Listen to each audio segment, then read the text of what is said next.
حي على الفلاح.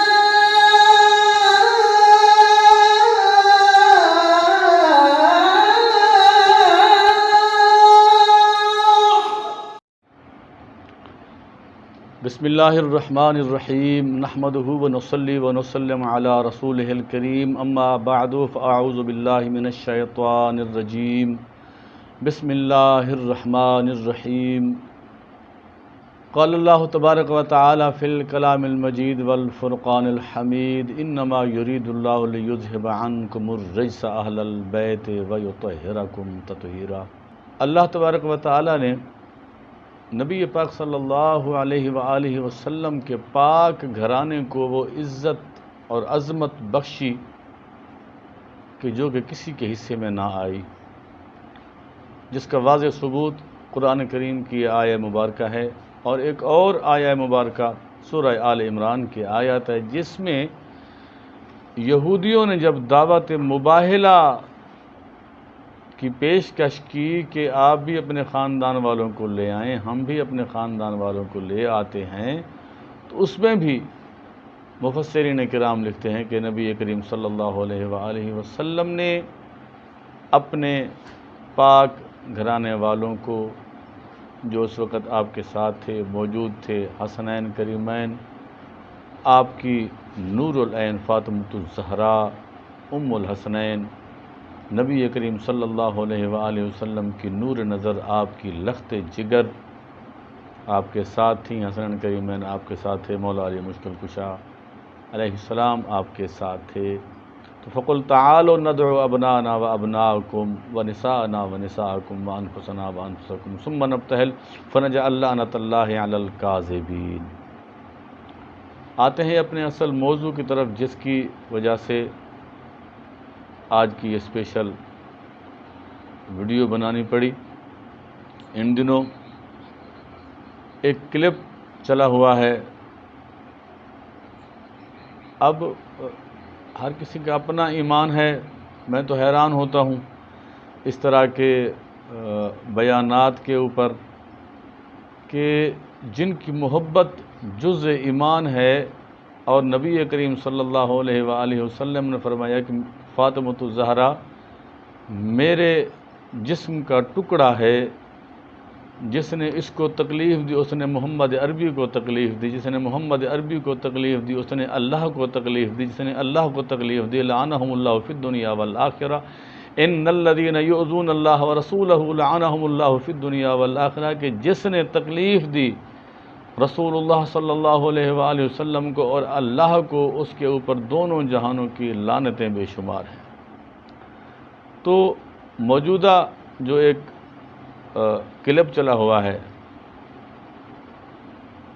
اشرف آصف جلالی کی طرف سے، جو کہ پیر مہر علی شاہ صاحب رحمۃ اللہ تعالیٰ علیہ کی عبارت کو موضوع بنایا گیا، اور اس میں جو الفاظ استعمال کیے گئے ہماری تو زبان وہ گوارا نہیں کرے گی کہ جن کی تعریف کرنے کے لیے فرشتوں کی زبان چاہیے، فرشتوں جیسی پاکی چاہیے، ہم اپنے منہ کو، اپنی زبان کو ہزاروں عطر سے، کستوری سے، عنبر سے دھو لیں، تب بھی ہماری زبان بھی اس قابل نہیں بنتی کہ محمد و آل محمد کی تعریف بیان کر سکے۔ اسی زبان سے موصوف نے کہا کہ وہ خطا پر تھیں، نعوذ باللہ من ذالک، استغفر اللہ، اللہ سب کی ایمان کی حفاظت فرمائے۔ تو میں صرف اس کے جواب میں سگے اہل بیت کی حیثیت سے، میں کوئی بہت بڑا عالم نہیں، بہت بڑا مجدد نہیں، کوئی مفسر نہیں، صرف سگے اہل بیت کی حیثیت سے، اہل بیت پاک کا غلام ہونے کی حیثیت سے، ہم جیسے ناکارہ گنہگار بندوں نے کیا ان کی عزت کا دفاع کرنا ہے، کیا ان کا دفاع کرنا ہے، کیا ہم نے ان کی عزت پہ پہرا دینا ہے، جن کی عزت پہ پہرا دینے والی اللہ کی ذات ہو، محمد الرسول اللہ صلی اللہ علیہ وآلہ وسلم کی ذات ہو، جبرائیل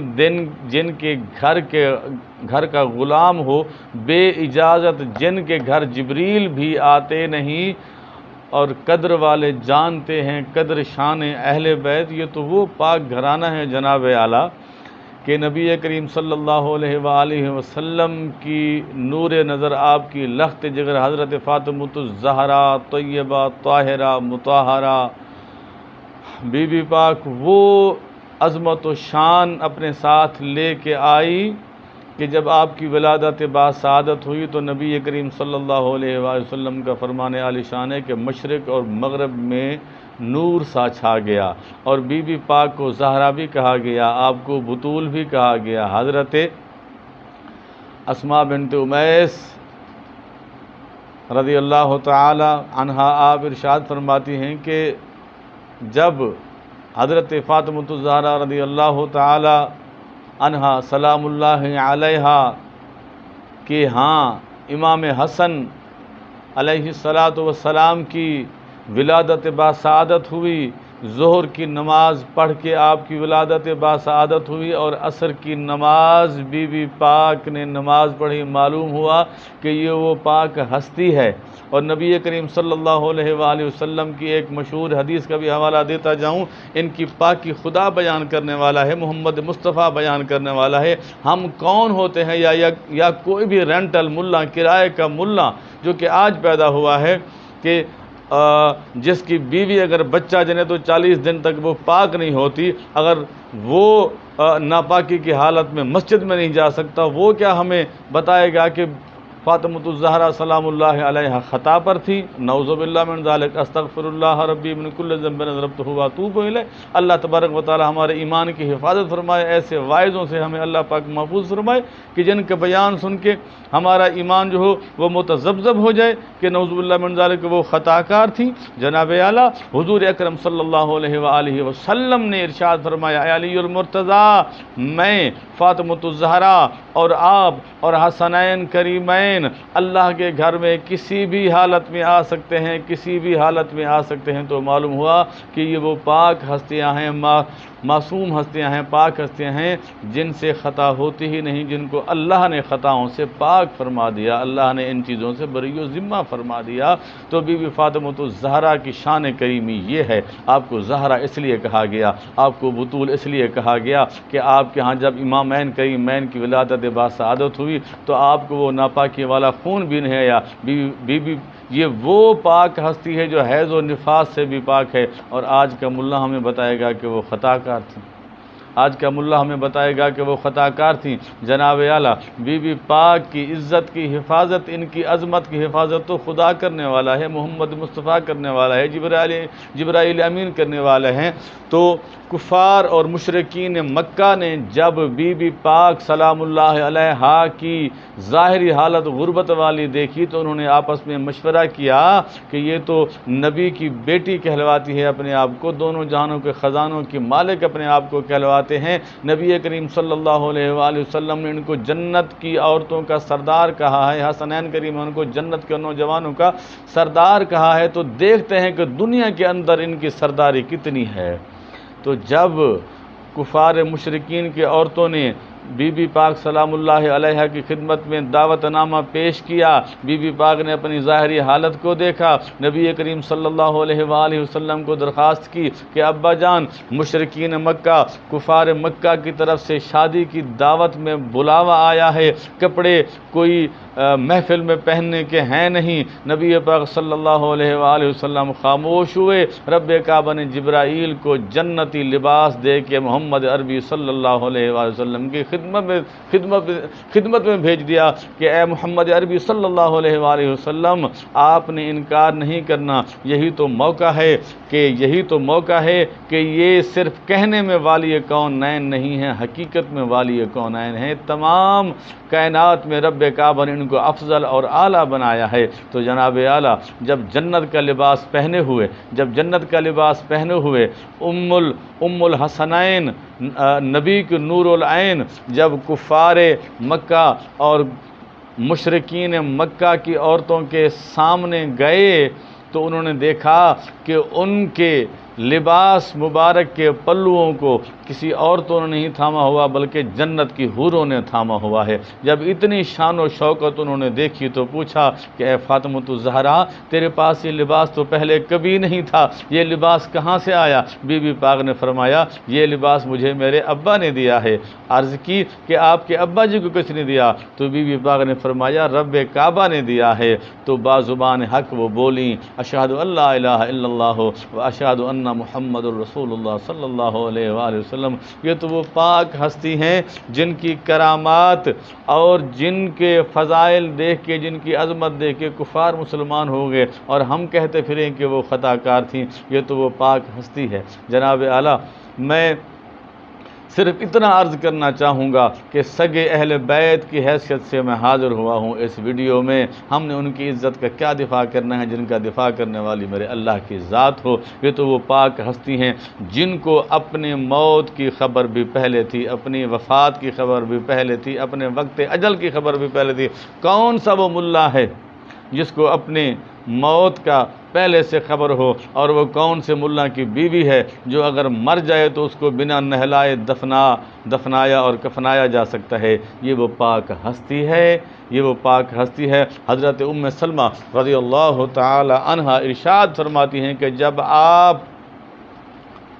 کا وقت اخیر آیا، آپ نے ارشاد فرمایا اماں جان مجھے گرم پانی دیا جائے، پاک صاف پانی دیا جائے، مجھے صاف لباس دیا جائے۔ جب بی بی پاک نے آپ نے غسل فرمایا اور اچھی طرح غسل فرمایا، وہ تو پہلے ہی پاک تھیں، ان کو کیا ضرورت تھی غسل کی؟ جب آپ نے ظاہری طور پہ اچھی طرح غسل فرمایا، اچھا لباس پہنا، آپ نے ارشاد فرمایا، وہ الفاظ سننے کے قابل ہے۔ بی بی پاک نے ارشاد فرمایا کہ میں پاک ہوں، میں پاک ہو گئی ہوں، میرا وقت قریب آ گیا ہے، اور جب میرا روح کف انصری سے پرواز کر جائے تو مجھے نہلانے کی ضرورت نہیں ہے، مجھے عریاں نہ کیا جائے۔ اور بی بی پاک فرماتی ہیں کہ شہادت سے ایک دن پہلے، اللہ کی بارگاہ میں جانے سے ایک دن پہلے آپ نے فرمایا کہ آپ کو پتہ ہے کہ جنازے کی بھی بے حرمتی ہوتی ہے، بے پردگی ہوتی ہے، اور ساتھ ساتھ میں مسکرا بھی رہی تھی۔ تو فرمایا کہ جاؤ مدینے کے کسی باغ سے کھجور کی چھڑیاں لے کے آؤ۔ کھجور کی چھڑیاں لے کے آئے، اور آپ نے چارپائی کے اوپر خیمہ سا بنایا، آپ نے چارپائی کے اوپر خیمہ سا بنایا کہ جب میری وفات ہو جائے تو میرے جنازے کو، میرے جسم اقدس کو، جسم اطہر کو دن کی روشنی میں نہ لے جانا، رات کے اندھیرے میں لے جانا، اور جن کا جنازہ مولا علی نے پڑھایا ہو، اور جو اپنے وفات کا غسل جنہوں نے خود کیا ہو، ان کی شان کے کیا کہنے۔ ہماری زبانیں تھک جائیں، ہماری زندگیاں ختم ہو جائیں، ہم مک جائیں، دنیا مٹ جائے، محمد و آل محمد کی تعریف نہ ختم ہوئی ہے اور نہ ختم ہوگی۔ آخر میں یہ عرض کرتا چلوں کہ ہر دور میں یہ جماعتیں آتی رہی ہیں، ہر دور میں اس طرح کے شخص آتے رہے ہیں، بس اللہ تبارک و تعالی نے ہمیشہ سے محمد و آل محمد کو ہمیشہ سے عظمت اور فضیلت بخشی ہے اور بخشتا رہے گا، اور تا قیامت ہمارا یہ ایمان کامل ہے کہ نبی کریم صلی اللہ علیہ وآلہ وسلم کی حدیث پاک سرکار نے فرمایا کہ میری آل کشتی نوح ہے، میری آل کشتی نوح ہے۔ جس طرح طوفان میں کشتی نوح میں سوار ہونے والے بچ گئے تھے، سارے تباہ و برباد ہو گئے تھے، اسی طرح سرکار نے کشتی نوح کی مثال دی کہ جو میری آل کا دامن پکڑ لے گا،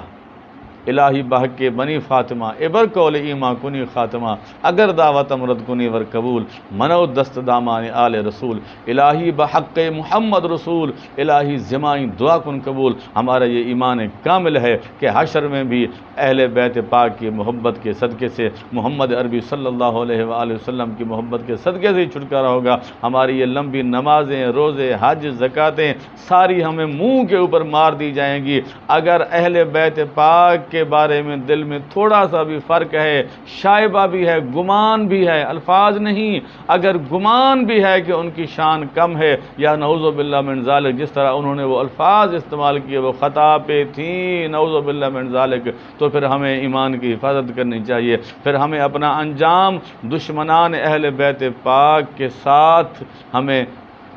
جو ہے وہ سمجھنا چاہیے۔ اور ان الذین، آخر میں یہی کہوں گا، ان الذین یؤذون اللہ ورسولہ لعنہم اللہ فی الدنیا والآخرہ، جس نے دکھایا محمد رسول اللہ کو اس نے دکھایا اللہ کو، اور جو اللہ کو اور اللہ کے رسول کو دکھ اور تکلیف پہنچاتا ہے اس کے اوپر دونوں جہانوں کی لعنتیں ہوتی ہیں۔ اللہ تبارک و تعالی ہمیں ہر قسم کی گستاخی سے محفوظ و مامون فرمائے، اور اللہ تبارک و تعالی امت مسلمہ کو اہل بیت پاک کے دامن سے جڑنے کی توفیق جمیل نصیب فرمائے۔ وما علیہ الا البلاغ المبین۔